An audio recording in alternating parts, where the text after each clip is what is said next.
we're joined now by Democratic Representative Mike Quigley. He serves on the House Appropriations and Intelligence Committees. Congressman, thank you so much for being here with us. You also live there in the Chicago area, in this state of Illinois, and the events we're seeing in Chicago today are really interesting because this event typically draws in very large crowds. And you were among those today. A lot of people were quite fearful not coming out. How would you say the president's immigration threats are impacting people there in that area?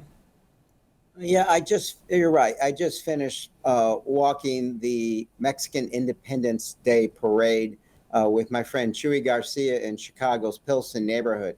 And you would have to describe it as a neighborhood on edge. But at the same time, reduced crowds, but very much a resilient, proud community that wants to take a stand here. I mean, this was much more than a parade. It was a sense of unity at a difficult time. How it's affecting people, I think we need Exhibit A, our domestic violence court. Women are afraid to show up to get orders of protection. As a result, they're less safe. Schools are starting to talk about teaching remotely again because the parents and the kids are afraid to show up. This isn't a positive impact on anyone. It really puts a city at a disadvantage. It is kind of remarkable to think about schools considering going remote again. It's like going back in time to COVID times almost. Yeah, and obviously it has a very detrimental impact on parents, on the kids, their capacities to learn, the stress on schools. They're trying to teach everyone on an equal basis. It's very difficult to do and accomplish at this point in time. And when I watch this and I see those raids, what the American president is doing is, in an economy that is dramatically short of workers, he's going after the 11 million undocumented who provide a critical addition to that economy. When we have press conferences about a comprehensive immigration reform, the hospitality industry, manufacturing, ag, they're all there talking about how vital that community is to our economy and why we must pass comprehensive immigration reform. The governor there in Illinois, J.B. Pritzker, says he's going to fight Trump in court if the National Guard is deployed there.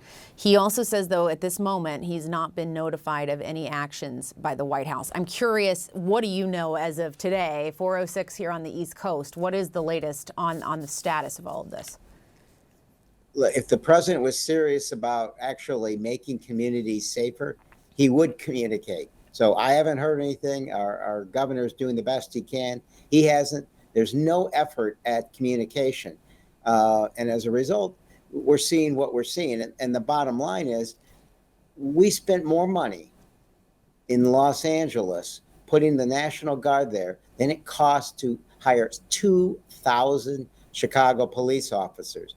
And instead, he cut $820 million in anti-violence programs. We're going in the opposite direction. If he was serious about fighting crime, he would work with us.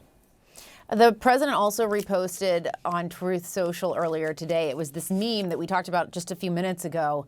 And when you look at it, it says, Chicago about to find out why it's called the Department of War, all caps. How do you read that? Yeah, look, this is a scary time. For those who haven't paid attention, it's time to watch what this president is doing. It's instructive in history to remember that often tyrants are elected democratically at first, right? Putin, Viktor Orban, just to name two. And then they use the very aspects of democracy to bring it down. Here we're seeing the court system, the National Guard, the Justice Department, and so much more. So this is a president edging more and more toward authoritarianism, being a tyrant.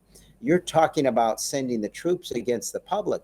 The former general of the Illinois National Guard, General Hayes, said this could create a permanent stain on the image of the military in our country, and it's very dangerous. He's absolutely right, as is our governor, and this is a time to stand up against this. Are you comparing the president to Putin? I'm saying the president is more fond of Putin than he is of democratically elected other presidents. He's never criticized him. He's acting in a manner that Putin would, which isn't often to flaunt the law, but to use it in a way to be destructive of democratic practices. And in that way, he's acting like Putin. And you mentioned the military. Are you concerned that there would be a negative impact on how people relate to the military because of how they're being used? Yeah, look, when you're talking about armored vehicles in the city of Chicago, our business leaders came out last week. Our law enforcement came out last week and said this is a bad idea. It's not effective, and it would harm the image of Chicago. It would harm the image of our military and absolutely have no impact on crime. You're not going to keep the military there as a long-term presence. And again, if you were really serious about this, there are ways to combat crime.